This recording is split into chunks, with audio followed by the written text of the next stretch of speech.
السلام علیکم ورحمۃ اللہ وبرکاتہ۔ الحمد للہ رب العالمین والعاقبۃ للمتقین والصلاة والسلام علی سید الانبیاء والمرسلین وعلی آلہ واصحابہ وازواجہ اجمعین وعلی من تبعہم بإحسان الی یوم الدین، اما بعد فاعوذ باللہ السمیع العلیم من الشیطان الرجیم، بسم اللہ الرحمن الرحیم۔ یا ایہا الذین آمنوا اتقوا اللہ حق تقاتہ ولا تموتن الا وانتم مسلمون۔ یا ایہا الناس اتقوا ربکم الذی خلقکم من نفس واحدہ وخلق منها زوجها وبث منہما رجالا کثیرا ونساء واتقوا اللہ الذی تساءلون به والارحام ان اللہ کان علیکم رقیبا۔ یا ایہا الذین آمنوا اتقوا اللہ وقولوا قولا سدیدا یصلح لکم اعمالکم ویغفر لکم ذنوبکم ومن یطع اللہ ورسولہ فقد فاز فوزا عظیما۔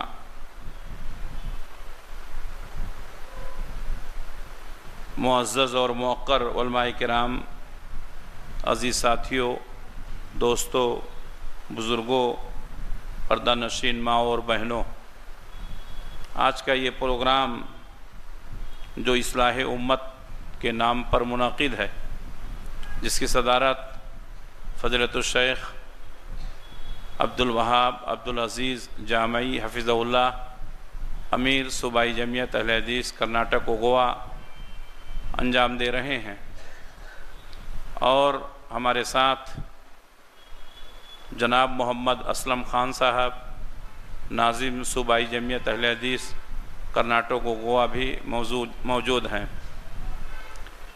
حضرات، میں مسجد انصار السنہ کے تمام ذمہ داروں کو مبارکباد دیتا ہوں کہ ہر سال کی طرح امسال بھی ان لوگوں نے ماہ رمضان کی مناسبت سے ایک پروگرام منعقد کیا۔ اللہ سے دعا ہے کہ اللہ رب العالمین اس پروگرام کو بامقصد بنائے، اور علماء کرام سے جو خطابات ہم نے سنے ہیں، اللہ تعالی ہمیں اپنے دل میں بسانے کی اور اس پر عمل کرنے کی توفیق عنایت فرمائے۔ جس جگہ پر پروگرام ہوتا ہے وہاں کی ذمہ داران اس مسائل کو سمجھتے ہیں، اسی لیے وہاں کے حساب سے عناوین منتخب کیے جاتے ہیں۔ شروع سے اب تک بھی الحمدللہ یہاں کے ذمہ داران جب پروگرام منعقد کرتے ہیں تو علماء کا انتخاب، عناوین کا انتخاب اس سلسلے میں مشورہ کرتے ہیں۔ کسی کے دل و دماغ میں یہ بات آ سکتی ہے کہ رمضان کا مہینہ ہے، اس لیے رمضان ہی کے تعلق سے باتیں ہونی چاہیے۔ یقیناً آپ کا یہ سوچنا صحیح اور درست ہے، لیکن رمضان کے تعلق سے ہم بہت ساری باتیں سنتے رہتے ہیں۔ آپ کی مسجد میں جو دروس ہوتے ہیں رمضان کے تعلق سے، خطبات جو ہوتے ہیں وہ رمضان کے تعلق سے، تو جب یہ ایک اچھی مجلس رہتی ہے، بہت سارے لوگ اکٹھا ہوتے ہیں، تو اس موقع کا فائدہ اٹھایا جاتا ہے۔ اس محلے میں جو مسائل ہیں ان مسائل کو بیان کر کے لوگوں کو آگاہ کیا جاتا ہے۔ تو ہر مقرر کی ذمہ داری ہے کہ جسے وہ موضوع دیا گیا ہے اسی موضوع پر خطاب کرے۔ کیوں؟ اس لیے کہ ذمہ داران نے آپ کو جو موضوع دیا ہے اس موضوع کی اہمیت کو سمجھتے ہوئے دیا۔ ذمہ داران نے مجھے بھی ایک موضوع دیا ہے، گھروں میں مردوں کی ذمہ داریاں۔ انشاءاللہ کوشش کروں گا اسی موضوع پر گفتگو کرنے کی مختصر وقت میں۔ اکثر آپ لوگوں نے سنا ہوگا کہ جب بھی مرد کا ذکر ہوتا ہے تو قوام کا ترجمہ حاکم کرتے ہیں۔ الرجال قوامون علی النساء، مرد عورتوں کے اوپر حاکم۔ یہ جو حاکم کا جملہ ہے یہیں سے مسئلہ پیدا ہوتا ہے۔ حاکم کے بجائے ہم نگہبان بھی ترجمہ کر سکتے ہیں۔ مرد عورت کے اوپر نگہبان ہے، مرد عورت کے اوپر ذمہ دار ہے، مرد عورت کا اس کا دیکھ ریکھ کرنے والا سرپرست ہے۔ حاکم کا لفظ ہمارے ذہن میں جو آتا ہے وہ کسی کے اوپر حکومت کرنا، کسی کے اوپر پریشر ڈالنا، یہ ایک انسانی فطرت ہے۔ تو اس کا ترجمہ یوں بھی کیا جا سکتا ہے الرجال قوامون علی النساء، مرد عورت کے اوپر نگہبان ہے، مرد عورت کا ذمہ دار ہے، مرد عورت کا سرپرست ہے، مرد عورت کا بڑا ہے، یعنی جب بھی معاملات طے ہوں گے آخری فیصلہ مرد کا ہوگا، اور مرد کا جہاں پر فیصلہ ہوتا ہے، جہاں پر عورتوں کے فیصلے نہیں ہوتے ہیں، وہ گھر ہمیشہ اچھا چلتا ہے۔ لیکن اس کا مطلب یہ ہرگز نہیں ہے کہ صرف مردوں کی حکومت چلے گی، صرف مردوں کی باتیں چلیں گی۔ اللہ کے نبی صلی اللہ علیہ وسلم جب بھی کوئی اہم مسئلہ ہوتا تھا، جس طریقے سے آپ صلی اللہ علیہ وسلم صحابہ کرام سے مشورہ کرتے تھے، آپ اپنی بیویوں سے بھی مشورہ کیا کرتے تھے۔ تو حاکمیت کا مطلب یہ عورت کے اوپر حکومت کرنا، عورت کو دبانا، عورت کو کمزور کرنا، یہ ہم اپنے ذہن سے نکال دیں۔ سرپرستی کی ذمہ داری مرد کی ہے، نگہبانی کی ذمہ داری مرد کی ہے، دیکھ ریکھ کی ذمہ داری مرد کی ہے۔ اللہ کے نبی صلی اللہ علیہ وسلم اپنی ازواج مطہرات سے اہم مشورہ کیا کرتے تھے، اور بعض ایسے واقعات ہیں کہ آپ کی بیویوں کے مشورے انہیں بہت اہم کارنامے انجام دیے۔ تو اس سلسلے میں ہمیں خاص خیال رکھنا چاہیے۔ تو اس طریقے سے مرد کی قوامیت کے بجائے اس کو کیا کہیں، نگہبان۔ جو نگہبان ہوتا ہے اس کی ذمہ داری ہوتی ہے کہ اپنے ماتحت تمام لوگوں کا خیال کرے۔ اس کے ماتحت میں اس کی بیوی ہے، اس کے بچے ہیں۔ تو جو مرد ہوتا ہے، مرد تمام گھر کے لوگوں کا ذمہ دار ہوتا ہے، تمام اخراجات کا ذمہ دار ہوتا ہے۔ مرد اور عورت یہ زندگی کے دو اہم پہیے ہیں، ان دونوں میں سے کوئی بھی اگر کمزور ہوگا تو زندگی کی گاڑی آگے نہیں چل پائے گی۔ مرد اور عورت کے ملنے سے جو اولاد پیدا ہوتی ہے، جس کو ہم نسل نو کہتے ہیں، جس کو آنے والی نسل کہتے ہیں، ان دونوں کے اندر اگر ہم آہنگی نہیں ہوگی، ان دونوں کے اندر اگر کوآپریٹو سسٹم مضبوط نہیں ہوگا، تو آنے والی نسلوں کی صحیح تربیت نہیں ہو پائے گی۔ تو مرد کی ذمہ داری ہے کہ وہ باہر کمائے، اپنے بیوی بچوں کا پیٹ پالے، اپنے گھر کے اخراجات کو برداشت کرے، اور بیوی کی ذمہ داری ہے کہ اپنے گھر کو سنوار کے رکھے، اپنے بچوں کی صحیح تربیت کرے۔ تو یہیں سے یہ بات بھی معلوم ہوا کہ بچوں کی تربیت کی اہم ذمہ داری کس کے اوپر ہے؟ ماں کے اوپر ہے۔ اور ماؤں کی تربیت کی وجہ سے دنیا میں لوگوں نے انقلاب پیدا کیا۔ حضرت اسماعیل علیہ السلام کی تربیت کس نے کیا تھا؟ حضرت ہاجرہ نے، ان کی ماں نے کیا تھا۔ حضرت عیسیٰ علیہ السلام کی تربیت کس نے کیا تھا؟ ان کی ماں مریم نے کیا تھا۔ حضرت امام بخاری رحمۃ اللہ علیہ کی تربیت کس نے کیا تھا؟ ان کی ماں نے کیا تھا۔ تو مرد کی ذمہ داری ہے کہ مالی ضرورتوں کو پورا کرے، اور عورت کی ذمہ داری ہے کہ اپنے شوہر کے مال کی حفاظت کرے اور اس کے بچوں کی صحیح تربیت کرے۔ سابق مقرر نے ایک بات یہ بتائی کہ عورت کے اوپر کسی طرح کی کوئی مالی ذمہ داری نہیں ہے۔ یہ بات بالکل صحیح اور درست ہے۔ یہیں پر اختلاف پیدا ہوا جب مردوں کے ساتھ عورتوں نے بھی کمانا شروع کیا، اور عورتوں کے ذہن و دماغ میں یہ بات آ گئی کہ ہم کسی کے محتاج کیوں بنیں، اس لیے ہمیں خود اپنا بزنس کرنا چاہیے، ہمیں خود نوکری کرنی چاہیے۔ اور جن گھروں میں مرد اور عورت دونوں کما رہے ہیں، وہ گھر برباد ہو جاتا ہے، نہ وہاں صحیح پر بچوں کی تربیت ہو پاتی ہے اور نہ گھر کی دیکھ ریکھ ہو پاتی ہے۔ تو مرد جو ہے اس کی ذمہ داری ہے کہ اپنے گھر کے تمام ضرورتوں کو پورا کرے، چاہے وہ کھانے پینے کی ضرورتیں ہوں یا دوا علاج کی ضرورتیں ہوں۔ اللہ کے نبی صلی اللہ علیہ وسلم نے فرمایا کہ جو شخص اپنے گھر کے خواتین پر، اپنے بچوں پر مال خرچ کرتا ہے، اپنا مال اپنے بیوی بچوں کے اوپر خرچ کرتا ہے اور اس کے اوپر ثواب کی نیت کرتا ہے، تو اللہ تبارک و تعالیٰ اس کو صدقے کا ثواب دیتے۔ یہ صحیح بخاری صحیح مسلم کی حدیث ہے۔ تو ہمیں چاہیے کہ ہم محنت کریں، کوشش کریں، اور اپنے بچوں کو اچھا کھلائیں پلائیں اور اچھا پڑھائیں لکھائیں، ان کو آگے بڑھائیں۔ یہ مرد کی ذمہ داری ہے۔ اسی طرح مرد کی ذمہ داریوں میں سے ایک ذمہ داری یہ ہے کہ وہ گھر کا رہنما ہے، وہ روحانی رہنما ہے۔ اللہ تبارک و تعالیٰ نے فرمایا یا ایھا الذین آمنوا قوا انفسکم واہلیکم نارا وقودها الناس والحجارہ، اے ایمان والو تم اپنے آپ کو اور اپنے گھر والوں کو جہنم کی آگ سے بچاؤ۔ وہ جہنم کی آگ جس کا ایندھن انسان اور پتھر ہیں۔ تو مرد کی ذمہ داری ہے کہ اپنے آپ کو بھی جہنم سے بچائے اور اپنے گھر والوں کو بھی جہنم سے بچائے۔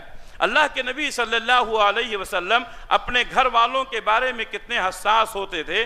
حضرت عائشہ صدیقہ رضی اللہ تعالیٰ عنہ کہتی ہیں کہ اللہ کے نبی صلی اللہ علیہ وسلم رات میں تہجد کی نماز پڑھتے تھے، اور جب وطر کا وقت ہوتا تھا تو اللہ کے نبی صلی اللہ علیہ وسلم مجھے جگاتے تھے اور کہتے تھے کہ عائشہ اٹھو، وطر کی نماز پڑھ لو۔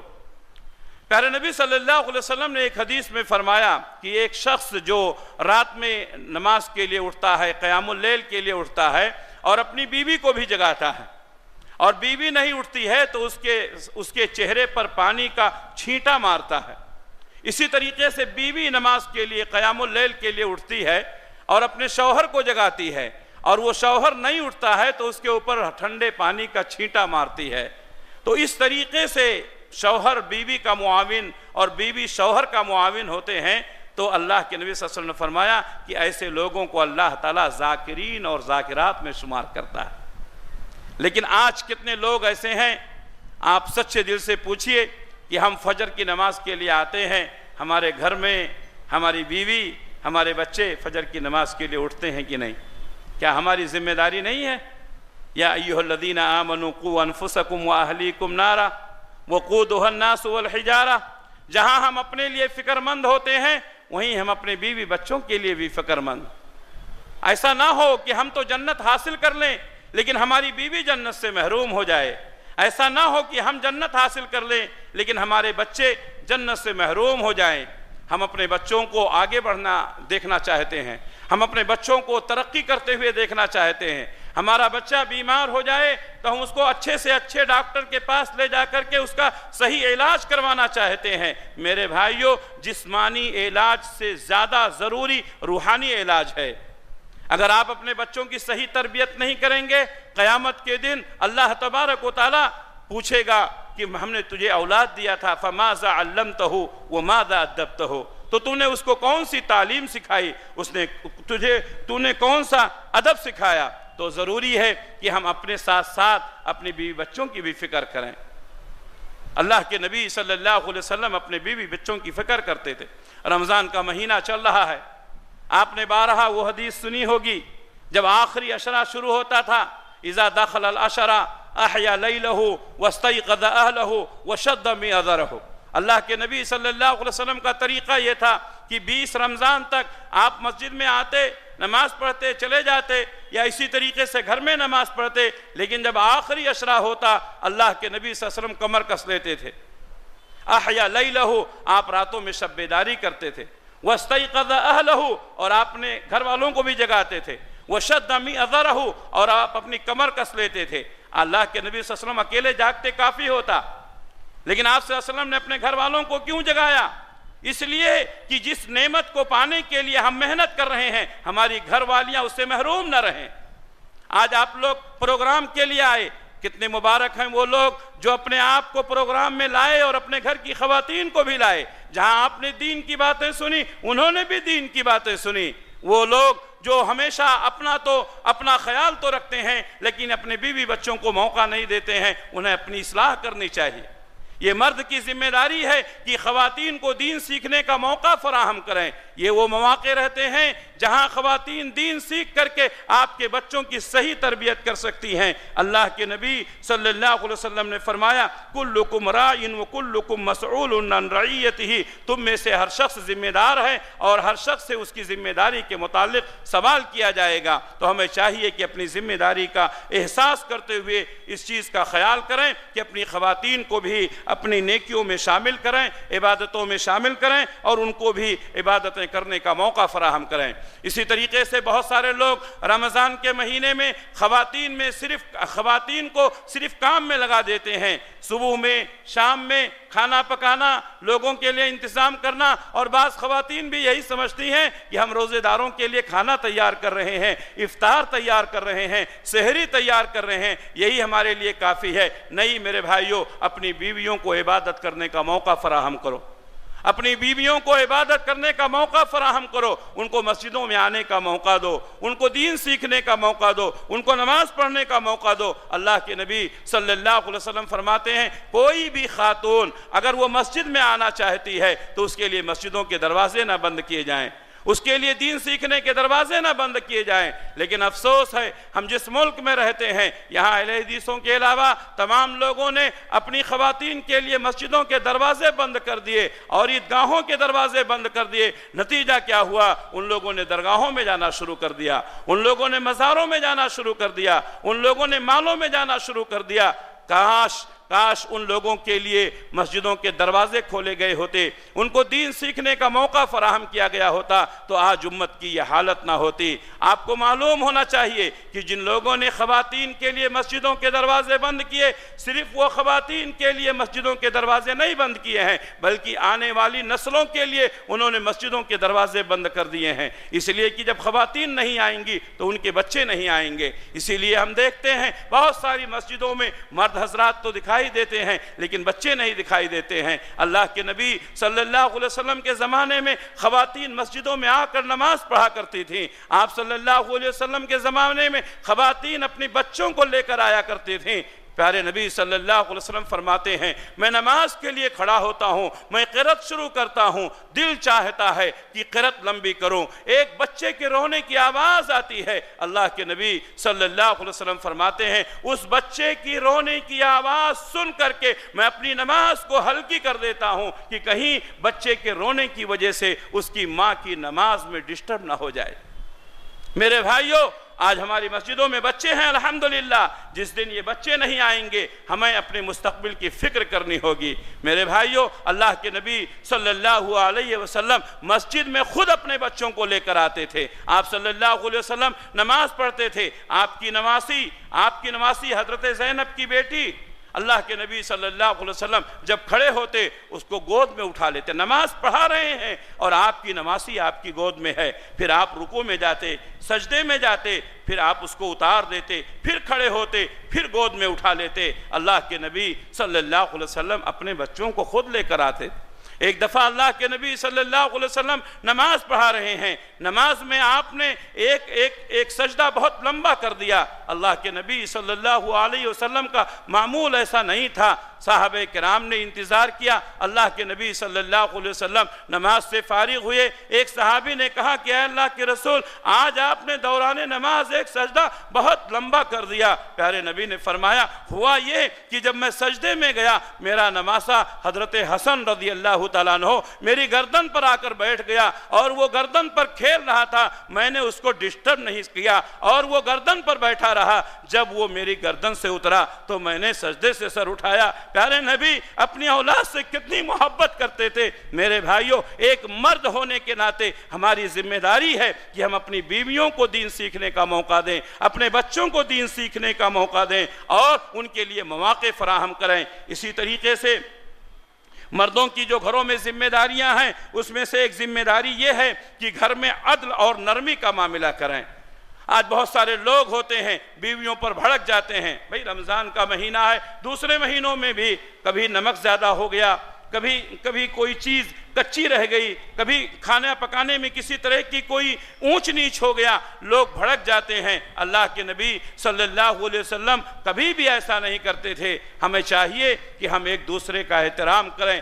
آپ نے اپنے رشتہ داروں کو بلایا، آپ نے اپنے دوست و احباب کو بلایا، آپ کے گھر میں مہمان آئے، آپ نے گوشت لا کر کے دے دیا، آپ نے مچھلی لا کر کے دیا۔ آپ کی مہمان کی عزت کے لیے آپ کی بیوی نے 1 گھنٹے 2 گھنٹے 3 گھنٹے کچن میں رہ کر کے محنت کیا، رمضان کی حالت میں، روزے کی حالت میں، وہ سب کچھ تیار کرنے کے بعد اس میں اگر کسی طرح کی کوئی کمی ہو گئی آپ کو برداشت کرنا چاہیے، آپ کو اس کی قدر کرنی چاہیے۔ کھانا کھانے میں کوئی بال دکھائی دے دیا، بھڑک جاتے ہیں لوگ۔ میرے بھائیوں، یہ 2 گھنٹہ 3 گھنٹہ آپ کی عزت کے لیے، آپ کے مہمان کی عزت کے لیے بیوی نے کچن میں وقت گزارا، ہمیں چاہیے کہ ان کی عزت کریں، ان کا احترام کریں۔ اللہ تبارک و تعالیٰ نے فرمایا وَلَهُنَّ مِثْلُ الَّذِي عَلَيْهِنَّ، اور ان کا بھی تمہارے اوپر اسی طرح حق ہے جیسا کہ تمہارا حق ان کے اوپر ہے۔ تو جس طریقے سے ہم اپنا حق، آج ہمارے لوگوں کی عادت ہے، ہم یہ تو چاہتے ہیں کہ ہمارا حق ملے، لیکن ہم دوسرے کو اس کا حق نہیں دینا چاہتے ہیں۔ یہ بہت مسائل ہیں آج جو اختلافات ہو رہے ہیں، خلا اور طلاق کی نوبتیں آ رہی ہیں، اور روزانہ رشتے ٹوٹ رہے ہیں، خاندان بکھر رہے ہیں۔ اس میں ایک بڑا سبب یہ ہے کہ ہم اپنا حق تو چاہتے ہیں، لیکن ہمیں جو حق دینا ہے وہ نہیں دینا چاہتے ہیں، جبکہ اللہ کے نبی صلی اللہ علیہ وسلم ہمیشہ اپنی بیویوں کے ساتھ حسن سلوک کرتے تھے، ان کے ساتھ ہنسی مذاق کرتے تھے۔ پیارے نبی صلی اللہ علیہ وسلم نے امت کو بھی یہی پیغام دیا کہ اے میری امت کے لوگوں، خیرکم خیرکم لأہلکم وانا خیر لأہلی، تم میں سب سے بہتر انسان وہ ہے جو اپنی بیویوں کے لیے بہتر ہو، اور میں اپنی بیویوں کے لیے بہت بہتر ہوں۔ اللہ کے نبی صلی اللہ علیہ وسلم بیویوں کے نخروں کو برداشت کرتے تھے۔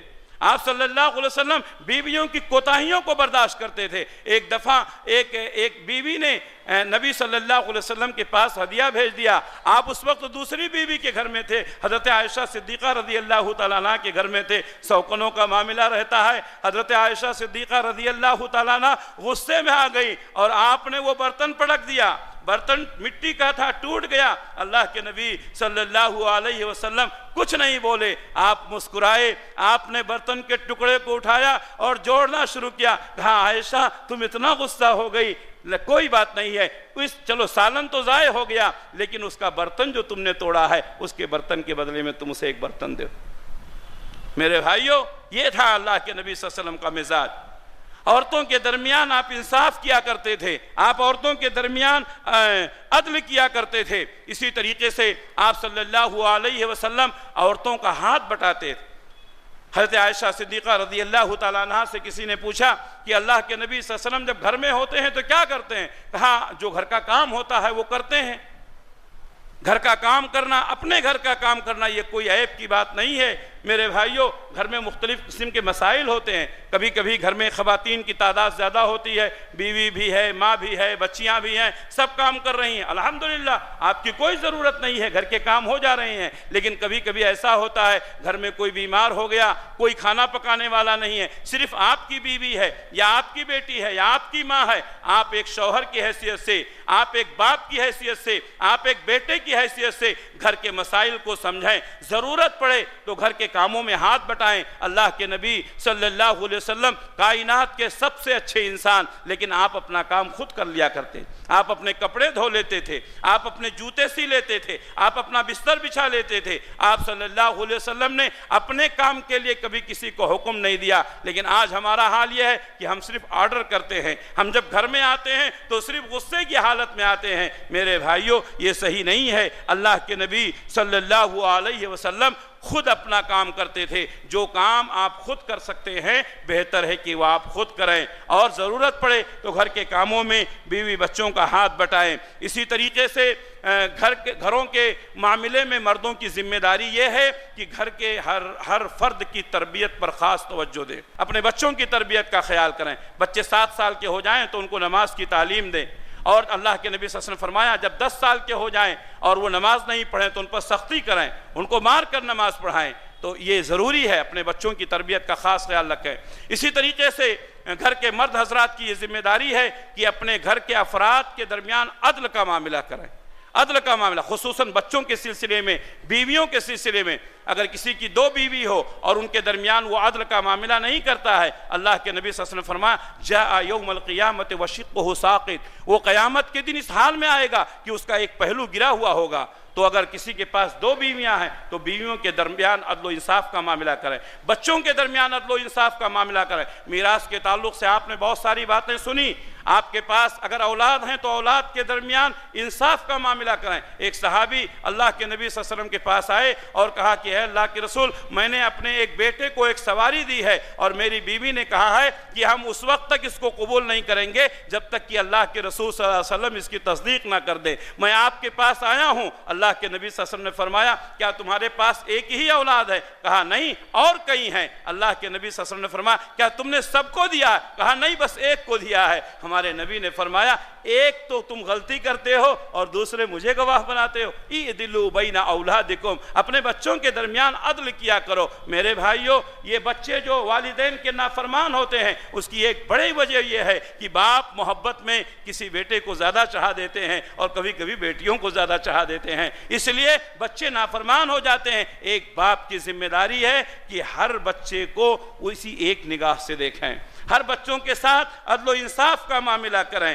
اسی طریقے سے گھروں میں الفت اور محبت قائم رکھیں، گھر کے ماحول کو بگڑنے نہ دیں۔ ظاہر سی بات ہے گھر میں بہو بھی ہوگی، گھر میں بیوی بھی ہوگی، گھر میں ماں بھی ہوگی، ماں بھی ہے، بیوی بھی ہے، بہو بھی ہے، ان سب کو ملا کر چلنا ایک مرد کی ذمہ داری ہے۔ آپ کو میں بتاتا ہوں جو اللہ تعالیٰ نے قوام کہا وہ اسی لیے کہا کہ آپ کو مینج کرنے کا طریقہ آنا چاہیے۔ ماں سے کتنی گفتگو کرنی ہے، بیوی سے کتنی گفتگو کرنی ہے، بہو سے کتنی گفتگو کرنی ہے، جب تک آپ یہ مینج نہیں کریں گے، جب تک ہر ایک کے اوپر نگاہ نہیں رکھیں گے، آپ کا گھر جہنم بن جائے گا اور اس وقت جو آگ لگے گی اس پر کنٹرول کرنا مشکل ہو جائے گا۔ میرے بھائیوں، وہ طوفان اٹھنے سے پہلے ایک مرد کی ذمہ داری ہے کہ اپنے گھر کے حالات پر کڑی نگاہ رکھے۔ اللہ کے نبی صلی اللہ علیہ وسلم فرماتے ہیں تم اپنے گھر کے سامنے کوڑا لٹکایا کرو، کوڑا لٹکایا کرو۔ آپ نے کبھی کسی بیوی کو نہیں مارا، آپ نے کبھی کسی بچے کو نہیں مارا،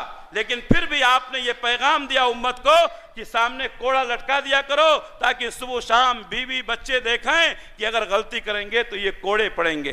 میرے بھائیوں، گھر مینج کرنا بہت مشکل ہے، ملک چلانا آسان ہے، گھر چلانا بہت مشکل ہے۔ بہر کا وقت بہت کم ہے، ابھی صدارتی خطاب بھی باقی ہے۔ اللہ سے دعا ہے کہ اللہ رب العالمین ہم تمام لوگوں کو دین کی صحیح سمجھ عطا فرمائے، اور جو کتاب و سنت کی باتیں ہم نے سنی ہیں اللہ تعالی ہم سب کو اس پر عمل کرنے کی توفیق عنایت فرمائے، آمین۔